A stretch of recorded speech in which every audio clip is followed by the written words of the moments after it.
నమస్కారం. ఆదివాసి గిరిజన వైద్యం చాలా మందికి చిన్నపిల్లలు ఉంటే పెద్దల వరకు పని పని పని పని పని పని పని సంపాదన సంపాదన సంపాదన సంపాదన సంపాదన. ఎందుకంటే ఆశకు అంతే లేదు. ఆశకు అంత లేకుండా ఎంతో busy busy busy busy busy. ఎప్పుడు చూసినా చెల్లు పట్టుకోవడం. ఏదో పూర్వకాలం నాడు సాయంత్రం పొద్దుమూకులు పని చేసుకుంటే సాయంత్రానికి ఏదైనా కథనో ఏదైనా ఒక ప్రోగ్రాము, ఏదైనా డ్యాన్స్ ప్రోగ్రామో, కథనో, చిట్టుకి తోలుబొప్పలాటనో, ఇవన్నీ ఒక గంట 2 గంటలు చూసి ఆగి నిద్రపోయేవాళ్ళు. ఇప్పుడు ఏముందంటే ప్రతి వాళ్లకు ఇంటికి వచ్చే చెల్లు మొదలు పెట్టుకుంటే 1 గంట ఏది మతుకున్నదో, 2 గంట ఏది మతుకుందో, 3 గంట ఏది మతుకున్నదో చెల్లు చూస్తూనే ఉంటారు.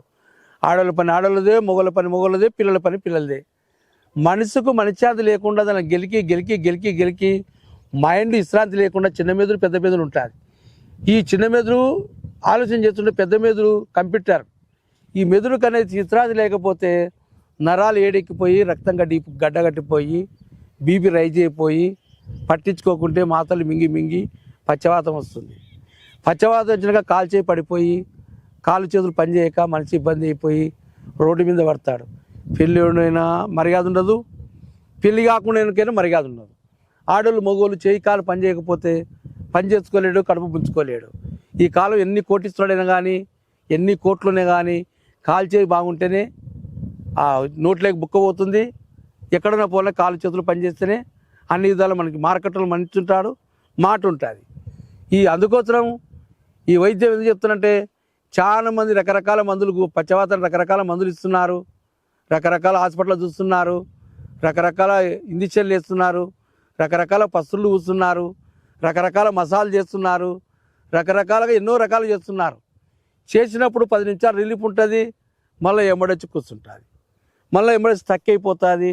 ఇంట్లో భార్యలకు, పిల్లలకు, కొడుకులకు, చుట్టూ పక్కల అందరి చూస్తులకల్లా అయ్యా డబ్బులేం ఖర్చు పెడుతున్నాం కానీ మంచిగా బాగా కావడం లేదు. ఈ మంచి బాగా కాకుంది, మంచి లేచి తిరగలేకున్నాడు అని యాసిరుకు పుట్టి కొడుకు మసాజ్ చేస్తున్న గ్యాసులు కుడుతుంది, మసాజ్ చేస్తున్న గ్యాసులు కుడుతుంది, పట్టుకోవడం గ్యాసులు కుడుతుంది, బాత్రూమ్ కొని గ్యాసులు కుడుతుంది, తెచ్చిపెట్టిన గ్యాసులు కుడుతుంది. ఆ తీరంగా బాధపడుతున్నారు. కాబట్టి మన పూర్వకాలం నాడు ఏదో పండగ పబ్బం వస్తే ఆ రోజు పంచం చేసుకుంటే ఏదో ఇంత మందు తాగి ఏదో ఇంత ఎంజాయ్ చేసి ఇంత డ్యాన్స్ చేసి మళ్ళీ 10 రోజులంత పనికి పోయి ఏదో ముసలోడు 100 ఏళ్ళు ఉంటే అప్పుడు ఇంత కల్లో లేకుంటే ఇంత నాటుసారాయో తీసుకునేవాడు. ఇప్పుడు రోజుకి ఆదాయం చేతిలో డబ్బులు చేతిలో పడితేనే మందాగాల, ఆ డబ్బులు చేతిలో పడితేనే బిర్యానీ తినాలా, డబ్బులు చేతిలో పడితేనే ఎంజాయ్ చేయాలా అనే ఆలోచన ఉంది. కానీ అయ్యే ఇప్పుడు ఎంజాయ్ చేసి ఈ మందు తాగితే ఇవన్నీ తప్పుడు పనులు చేసుకుంటే మన ఆరోగ్యానికి ఏమైనా ఇబ్బంది ఉంటుందా, మన ఆరోగ్యం చెడిపోతుందా అనేది ఎవరు గమనించారు. ఆడోళ్ళు గమనించరు, మగోళ్ళు గమనించరు, పెద్దోళ్ళు గమనించరు, చిన్నోళ్ళు గమనించరు. అందుకోసం ఎంజాయ్ అనేది ముఖ్యం. కాబట్టి ఈ రోజులలో మీ ఎంజాయ్ మీరు చేసుకోండి. మేము చెప్తే మీరు మానుకోలేరు, మేము చెప్తే మీరు కరెక్ట్గా ఫుడ్ తినలేరు, మేము చెప్తే మీరు విధాలంగా ఎన్ని విధాలుగా మారరు. అందుకోసం ఈ పచ్చవాతం రాకుండా బీపీ ఎక్కువ ఉందంటే ఆ బీపీ తగ్గించుకోవడానికి ఒక మూలిక ఉంటుంది. పచ్చవాతం వచ్చినా ఆ పచ్చవాతం నరాలు ఓపెన్ చేసి ఫ్రీగా బాగా నరాలు బాగా కావడానికి మూలిక ఉంటుంది. ఆ ఏకైక మూలిక కసివింద అనే చెట్టు. ఆ చెట్టు చూపిస్తా చూడండి.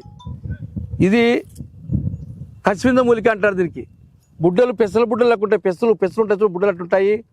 పూలు అనేది ఇట్లా పూలు ఉంటుంది, చెట్టు ఇట్టుంటుంది, చెట్టు మొత్తం తీసుకొచ్చి పూలు ఇట్టుంటుంది. ఇది కసివింద చెట్టు అంటారు. దీని పేరు కసివింద మూలిక అంటారు. ఈ చెట్టు పట్టుకుంటే బంక, ఆకు బంకనే, చెట్టు బంకనే, పూలు బంకనే, కాయలు బంకనే. బంక అంటే జిడ్డు, ఇట్లా పట్టుకుంటే బంక ఉంటుంది. ఈ చెట్టులో ఈ గుణాలు ఉన్నాయి. కాబట్టి ఈ చెట్టు ఆకులు, ఈ చెట్టు ఏర్లు, ఈ చెట్టు ఆకులు, ఏర్లు, పూలు సేకరించుకొని ఈ శుభ్రంగా ఇది సేకరించుకొని బీపీ ఉన్న మనిషి, ప్రతి మంచి బీపీ ఉన్న మనిషి కనీసంగా సంవత్సరంలో 1 నెల వాడాల్సిందే. సంవత్సరానికి 1 నెల వాడితే పచ్చవాతం వచ్చిన వాళ్ళైతే 3 నెలలు వాడుకోవాలి. రానోళ్ళు బీపీ ఎక్కువ ఉంటే 1 నెల వాడుకుంటే నీ బీపీ నువ్వు సంవత్సరం అంతా 11 నెలలు ఏమన్నది నీ బీపీ కంట్రోల్లో ఉంటుంది. ఇది పొద్దున పూట 1 గోళీ, మధ్యాహ్నం 1 గోళీ, రాత్రి 1 గోళీ, 3 గోళీలు 1 నెల కరెక్ట్గా ఆ నెల పత్తముండి చేసుకుంటే చక్కగా ఈ వైద్యం అనేది పనిచేస్తుంది. ఈ వైద్యానికి పక్షవాతానికి బీపీ జనరేట్ కాకుండా 20 ఏళ్ళ వయసు వస్తేనే ప్రతి వారికి నాకు మెంటల్ వస్తుంది, నాకు బీపీ వస్తుంది, నాకు చిరాకు అయిపోతుంది, నన్ను ఎక్కువ మాట్లాడాకు, అమ్మనైనా నైనా కొడక రారా, కూర్చోరా, ఉపకరణం తినరా, స్నానం చేయరా, పని చేసుకోరా, 10 రూపాయలు సంపాదించుకోరా, మంచి పేరు తెచ్చుకోరంటే నాకు పని ఉంది, బిజీ ఉంది, నాకు వాడిపించినాడు ఈడిపించినాడు అని పోతాం. పోయినాక ఇంకోసారి నీ టెన్షన్ పడి రోగం రాకముందుగా నీ ఇష్టాంతో తిరుగుతావు. రోగం వచ్చిన తర్వాత తల్లిదండ్రులు నీకు పని చేయాలంటే తల్లిదండ్రులు సంతోషపడి నా కొడుకు బాగుండాలి, 10 రూపాయలు సంపాదించుకొని పెట్టాలి, వీళ్ళు సాకి పెద్ద చేసినాము, అన్ని విధాలు వీళ్ళకి ఉపయోగపడినాము, మాకు వయసు వచ్చినాక మాకు ఉపయోగపడుతున్న ఆశ తల్లిదండ్రులకు ఉంటుంది. అక్కడ పిల్లడిచ్చిన అత్తభావకు ఉంటుంది నా బిడ్డను బాగా దాకాలని. నువ్వు మధ్యనంట కాల్ చేయబడిపోయి బీబీ ఎక్కువైపోయి ఇబ్బంది పడితే భారీగా పిల్లలు, అత్త, మామ అందరు ఇబ్బంది పడతారు. ఒక వయసు వచ్చిన ముచ్చినోడు మూలవన్నీ కూడా జోగశైలకు ఇబ్బంది పడతారు. అందుకోసం ఈ బీపీ ఉన్న వాళ్ళకి కానీ పక్షవాతం వచ్చిన వాళ్ళకి కానీ ఈ కసివింద మూలిక, ఏర్లు, పూలు, ఆకు చక్కగా దీంట్లో కొన్ని వస్తువులు కలుస్తాయి. ఆ వస్తువులు మీకు చెప్తే అందరూ మేము చేసుకొని తింటామంటారు. వద్దు, ఆ వస్తువులు నేను చెప్పను. ఎందుకు చెప్పండి, నా కాడికి వచ్చి డైరెక్ట్గా నేర్చుకుంటా అంటే ప్రతి డాక్టర్ కానీ ప్రతి వైద్యుని కానీ నేర్పిస్తాను. ఎందుకంటే చెట్టు వరకే తెలుసు. పక్షవాతం రాకుండా, పక్షవాతం వచ్చిన సెకండ్లు లేచి కూర్చుంటాడు, ఆరోగ్యంగా అయిపోతాడు. వచ్చిన 10 నిమిషాలుగా లేచి కూర్చున్నాడు మనిషి. ఆ వైద్యం కరెక్ట్గా ఇస్తే దాంట్లో వస్తువులు నేను చెప్పనని ఎందుకు చెప్తానంటే ఎన్నో వీడియోలు చెప్పాను. ఈ పక్షవాతం అనేది చాలా డేంజర్. ఎందుకంటే ఎక్కువ వేసుకున్నా తక్కువ వేసుకున్నా మనిషి అనేది బీపీ రైజ్ అయిపోయి నరాలు లాక్ అయిపోయి చచ్చిపోతాడు. అందుకోసం ఈ వైద్యం అనేది ఒక్కరితోటే నడచాలి. వచ్చే నేర్పిస్తాను, నేర్చుకోండి. ఈ వైద్యం నా కాడ దొరుకుతుంది, చాలా పెద్ద వైద్యం. ఈ వైద్యం అనేది అందరికి ఉపయోగపడాలి.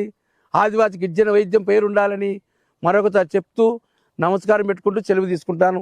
హైదరాబాద్ ఒక నంబర్, కర్నూలు ఒక నంబరు. వీటికి చూడండి, 100 మందికి వాట్సాప్ చేయండి. ఎందుకంటే పక్షవాతం అనేది చాలా పెద్ద డేంజరు. ఎందుకంటే కాల్ చేయబడిపోతే మన జీవితం అనేది మూలక పడుతుందని మరోసారి చెప్తూ అందరూ నమస్కారం పెట్టుకుంటూ సెలవు తీసుకుంటాను.